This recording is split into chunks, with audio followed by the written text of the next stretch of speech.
This is Kessben 93.3 FM, a new wave of excellence in radio. My question is, with these crop of strikers, and based on their current performance, I think I've read this. What else should Joel Fameye and Bernard Tekpete do to earn a call-up to the Black Stars? Kindly ask your able panelists. NTK, Juso, NTK, I can't, MPP or NTK, or MPP or Juso, they will be earning. Vice. Good morning, NTK. NTK. Obviously, Edward Mendy, the Monday born Alba Fem, the absence of Peter Check in Tiama. Did not there be Peter Check war on the time of the Benzema go in the chair. Sena Checo, Pastella, and Kui. Into the usual alternate with 2 players. It will be a form the bed de Pocacra, no to me back, into the absence of Peter Check. Graham Potter beat me a lead Chelsea to a successful Champions League. And you know, Macassa Chelsea, history of coaches almost like common do be bad. With me by idea in Europe. Jose Breyer, I want to be a more final. Avram Grant be lose in the final. Andres Villas-Boas after that defeat. Diego Armando Maradona Stadium, the then São Paulo Stadium. Di Matiu be take over at Napoli at the Stamford Bridge or to us to koje Champions League. Goose then Neniaman Koyo be take over. At least he played in the semi-final of the Champions League. No Bia Kai, Tom Hennen or Brevo. That game between Barcelona and Chelsea and Genoa. After Lampard, Thomas Tuchel be taking over now, he won the Champions League in just 4 months. Into Chelsea history of coaches on be take over here. But as I said, I don't even remember the last time an English coach won the Champions League. Probably not me, Ababeje, at the amateurs. But everybody needs a platform to excel. Obviously, players or more attributes of Frankie Dion, Jorginho, Verratti, Atamelu, or more attributes. Tuchel ne club at the end, I think said no, Genoa was spending £800 million. Now they won Champions League in 8 years. I don't think someone who has won the Champions League in 4 months should be better than him. So obviously, we call for Thomas Tuchel. Now, on the issue of Stati Benzema, Benche Bako, na Sele Bako, obviously, as number 9, Meko semi Stati Bako, I will go in for Robert Lewandowski, and then probably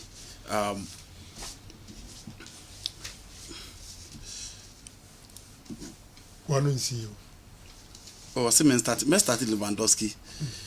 I will sell Benzema because of the age and keep Haaland, not because he's better than him. I think so. That I agree with you. That was my arrangement. Amongst them, the best number 9 is Lewandowski. But Haaland, Dachi, Obedruho, in Tibia, would no better than bench. Yes. Now Lewandowski, or the same Benzema as a total player super, but as number 9, we names are more predatory. Obviously, Graham Potter beat me a man. We can only hope for the best. A Juma or in Brighton, so any into General Iron has beat me a yebia. But my said the 11 coaches that have won the Premier League English coach be any. Obviously, Essien, Balak, Makelele, Memfa or Momo Deba or Chelsea, Namenka goose or Moshe. Ofa Makelele about 217 games or say 2 goals. Now only Makelele goes to the own fan account. Balak about 166 games or share 26 goals. And Michael Essien ball 256 not share 25 goals. But you know, I think within the Chelsea career I'll go in for Michael Essien. Obisi penalty bar Messi, Lewandowski, Ronaldo, Neymar, Mbappe. Penalty bar first and then come up for Ronaldo, but I know the penalty bar I'll go in for Neymar.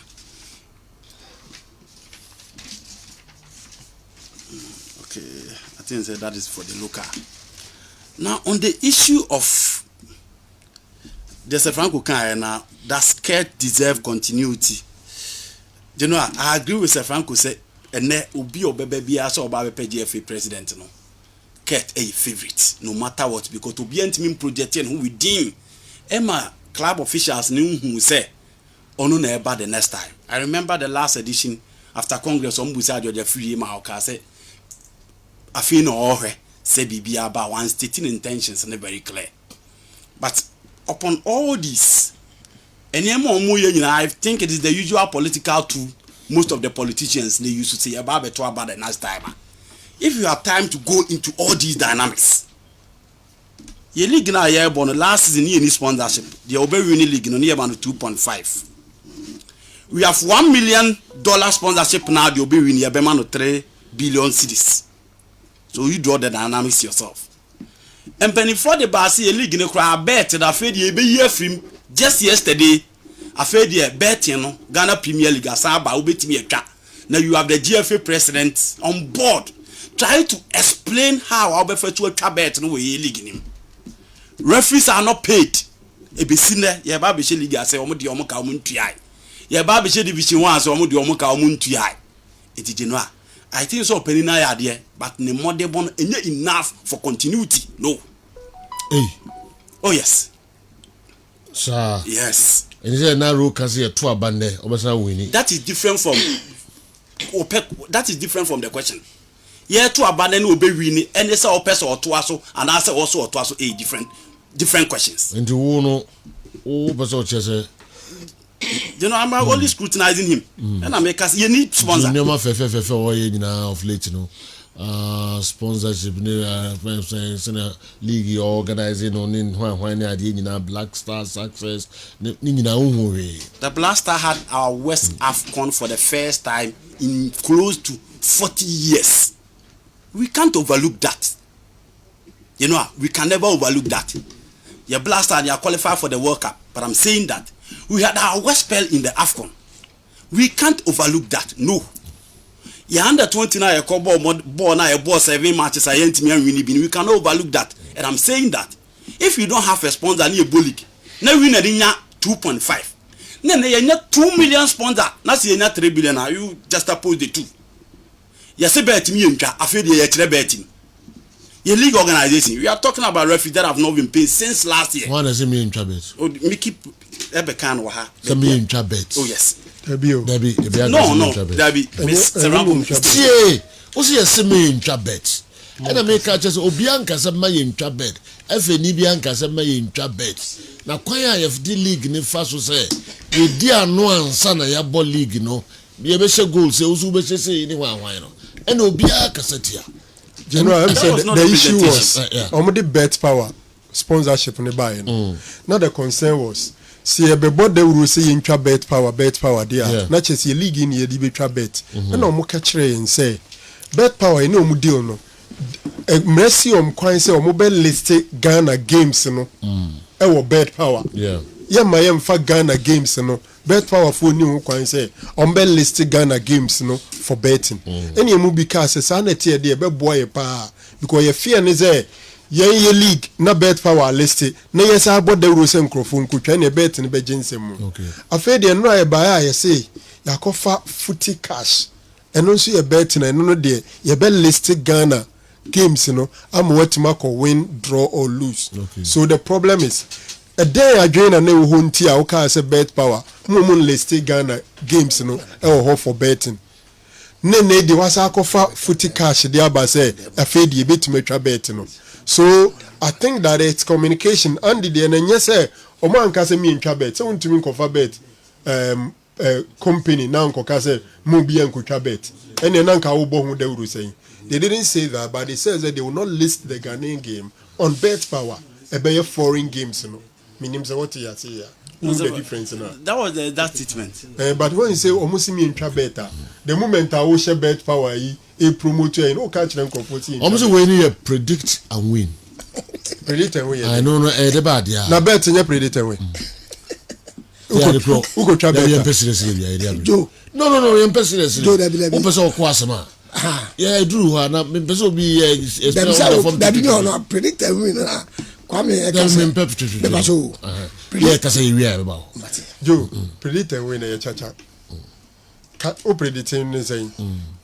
Mbacho kotokone hasi kotokone beshe ana hasi ebeye draw ana we be win how different is it who's any betting here chacha betting predict and win nasa bet here predict eno kra de obetima predict into detail be 2-1 be 2-0 predict no win it is all be catch them say betting here predict and win we predict and win name manya betting na asem be na person catch general for example we say we na ye dia be footy cash ye be mesika be share supporters no butom ye bring money to the supporters who we are no asa ka kirem say sa deal ya any footy cash ya saying sika be free bet ni mo free predator win ni be ba no ye ne clubs ni be check now say clubs no ne FGDA say the deal with footy cash no mbenya sika no match as kire ne say sika mbenya free supporters no honum ebeye more since and supporters ni be di omo.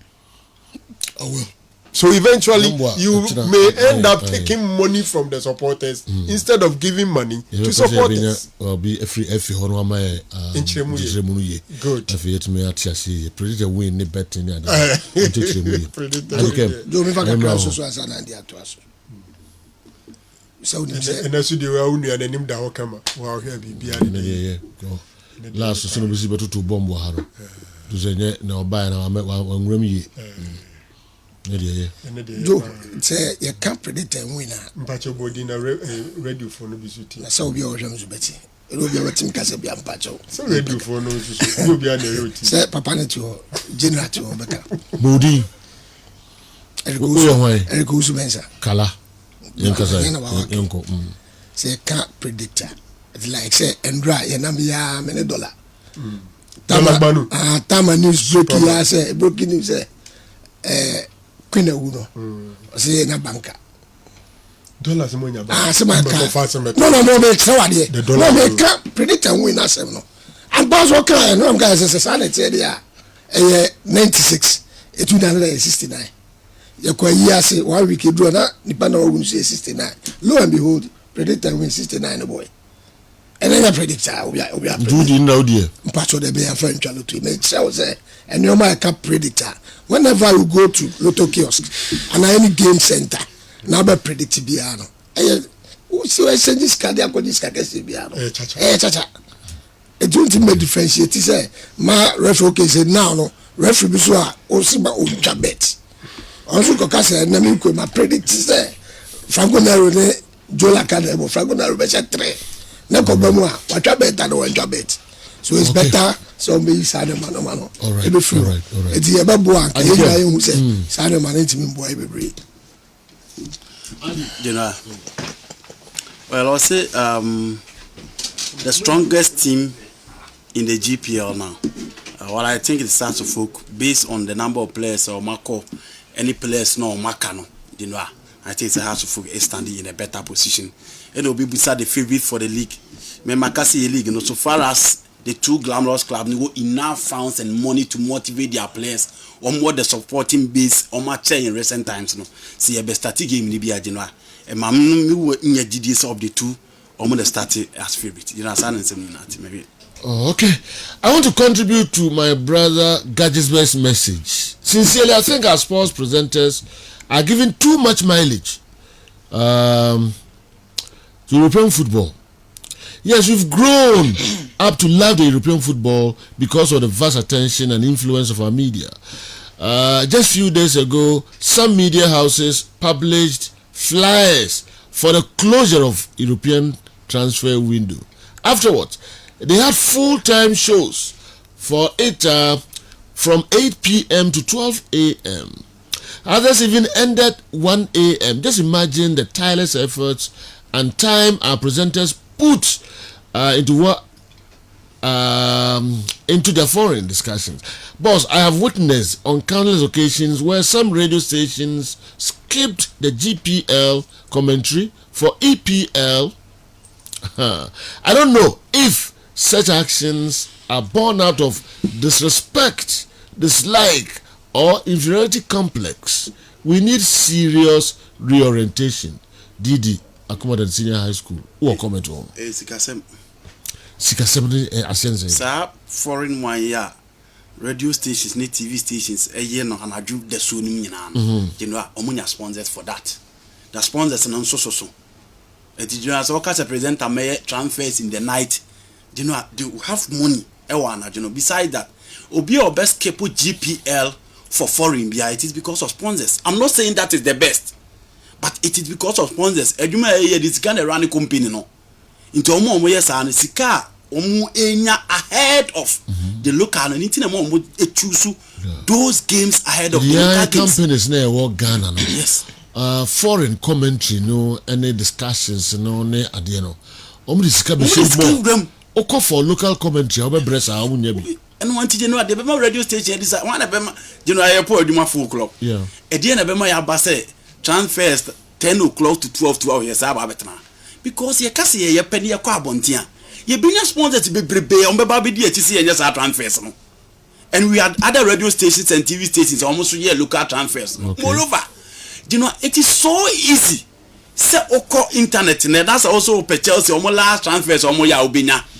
Obi team bi ewo wiase bia de obenya ba ye ha kra no ofre panina obusa ne say oh na last minute transfer ti ba kwa ne wan na mo register me in the last minute ofre no kra onfa ofanso a onfiu because transfers no mo ye no mo mpese obi hu place ne kra mo sign o ba so mo de ba omo sign we omo sign no on the social media mo bia you know omo de ba no and I'm saying that the last minute transfers no send the omo nyamfa mai until you be calling before so mo ade be ba officially no o pese o kunya de be you know some of the ba be 1 week oba me yange ka so oba Chelsea yanka na be 2 weeks e discuss wa full play ko akromfo akowia no o ye say sa Wesley Fofana also onko training o ma yina free team nim ono ko aka champion phone say ni sika no esolodo ye kasa for close to a month finally obeba finally Frankie Dion ma Frankie Dion transfers ye spend it be 2 months but still our ma ebesina ye bitimi anya links so obi be move ye be ka finally and eventually you arrive but the current situation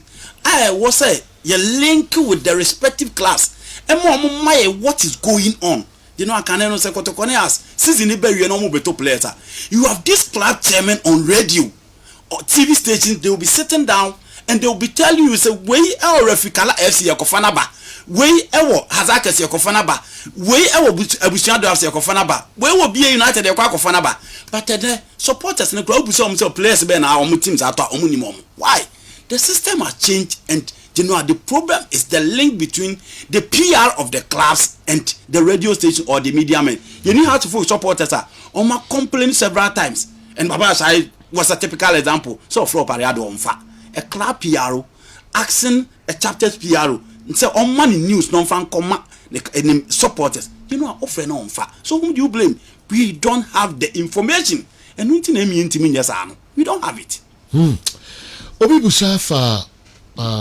GPL clubs no clubs no almost strength you have a league yasi and I even no coach na nyamo okay obia strength na and go be crack say from 1 to 16 yenhwe say obia edina obisu ka say yenhwe asante ko team na nyankopon bo a edwada omone kadiogo the Taisu of Benin no yenhwe ko team no na yenfan compare almost strength last season and this season of the World Champions League ni na mo de ko say jina okay time okay new team okay meba na honorable kojo badgeman di ye ba later mo besa be hwe bi o CEOs in the club owners na omo control coaches no from VIP through phones ni ade and now be so e ka phone na onya direct e ka kire o honorable kojo badgeman e be source o say apart from they instructing the coaches, they go and pay referees and consult ways and means too. Apart from so omo general coach here them peno. Referees omo tuesika mo omo pa and sana dombe be juju. And so nyina sampani fu. The reason why the reason why yem penning for no respect coaches no back on. Okay. Because check when you to pam coaches okroma. Media must struggle with Ignacio Sefosu, right? Abu Rabi came from nowhere. Yebu Lignu na media made the second. Yes, uncle. Could down camera. What were the reasons? Kotoko, after several players leaving, keeping certain players, brought in players for under teams, Division 1, Division 2, Omdon Beka, the senior team. They won the league, beating Wafaye Soga Kope, Adriana Stars or Doma. For a very long time since 2014, Omonche Media Man Intakwa, they won it eventually, and the administrator had to go and grant an interview without explaining. Said coach, the 17 players no cast or pedal. of A, B, C, and D. So when you need to Andy, when you need to award, the coach was eventually shown the exit. What were the reasons given? I'm saying that referees, juju, or ways and means you call it, it is the reason why some of the club members or the club leader don't respect coaches. Because oh yes, I do my way. That's the coach in a match now. On himself, you man, into a pambo on fashion. Almost the reason. One red teams mouth. Into the now. The tour referees mouth. Me yes say mouth. Do we need to coach? And I'm mentioning 2 coaches. Wow. Jabediama State. Time you started league. No, be him that same my bottle for. Abu Rabi only experienced coach. But you know, he was second in the league. Where is he now? Where is prosperity? Into Hano. Because of Saniman, the respect and Kasa, the mark coaches. Said Juma we at Dahui. A Newton Sanu Juma and a Daho. Said John Sanu Juma, Coach Eben Sanu Juma, Coach Tanko Sanu Juma, and respect. El Roma, they could do senior national team and under teams as well. Opia of football won him there. No, I mean, you can say the entire French countries not take over from Ghana and Nigeria. And yes, Nigeria will appoint a coach for the national team. But Omo Mutesro Honabesa control the same thing applies to Ghana. You found that 70, you found that 20, Obia, pushes, and some of the coaches too, you know, some of the coaches too, and they are born, team manager on the place, coach on the place, assistant coach on the place, CEO on the place, PRO on the place, operations manager on the place. It cut across from Division 2 to the Premier League. It's coach bet me a bet him no pam 18 place. Coach be bet him no pam 18 place a day. E mo fone ball na ye no. Da be ni hu say season bi abawie na ye top teams na ye nyina ye wo omu jesi ayata o mati no. Di no a o ma pam 10 place. O ma kwa top 10 place. Why? How many teams? Real Madrid, Barcelona, Chelsea, Man United. No ma ko 10 place the Babish team a day. Ali muna ye he omo. What dey me there? Ali muna ye he omo no. No, Mako 10 players there, but okay, will be Al Hilal. At the point they signed 17 players when they beat Kotoko in Accra. We say Hilal. Africa come teaching say no mutimebo. Say no mutimebo. Into our way of running clubs. And you know, they sack coaches. No more recruitment. Meaning so will be quick to say oh Naza Fiorentino Perez Koto players ba. He has shown time and again say players now signing are proven, and all those players coaches will accept them. But here is a situation, no. The recruitment be 10 players, 16 players, 15 players. Ube kumna coach ni ba kukura, but enti coach say me na mdo munyina bae. And the coach will be struggling all over. But here no kobusa amose o. Say you kobusa na akoka se nyame na mto ya team from foul. So the coaches will keep note, and the level of unprofessionalism will round through all clubs. It is the reason why NTN respect coaches and we don't respect expertise as well. Coaching no say what stance mu ujina touchline uye training regiments na genua game na ekoso na game ni input a ode beba the system how you vary and all those kind of things ni na asasa by you kromadi obia adwen na say so you see you are touchline obetimi adina coach. It is time you respect coaches, and the coaches too should be bold, should have grip, should have authority e wo mu team so no mu show to the club administrators say without them they can work and work so well. Until then there is nowhere you bet me a catch it. The Egyptians, the South Africans, and all those coaches. Ali for coaching on the ban and say, because some chance one to baby. What you quickly? Omobe fire out here. They will not go and sign players for you. Now about be use, no about be feeling. But yeah, you know, because of ways and means say, see you and I say Penino Crocos any players will beat me with man no about be. So you are supporters that will be supporting those people. Say, oh, said your hair no cry. But sa unprofessional way of running football, yeah, because why yeah, na ya boy who asafo ya. But who trap the borders of Ghana now when himself will compete, there was no way you go places. Because those teams out there, that is not the way they practice. But what Honorable Kodo Bajiman is saying, that alone will not make our league attractive. And again, let's remember, the investors get their monies from foreign leagues and not the local leagues. We are sure. Pato ladies service hashtag anyway Pato we chamu amu hono investors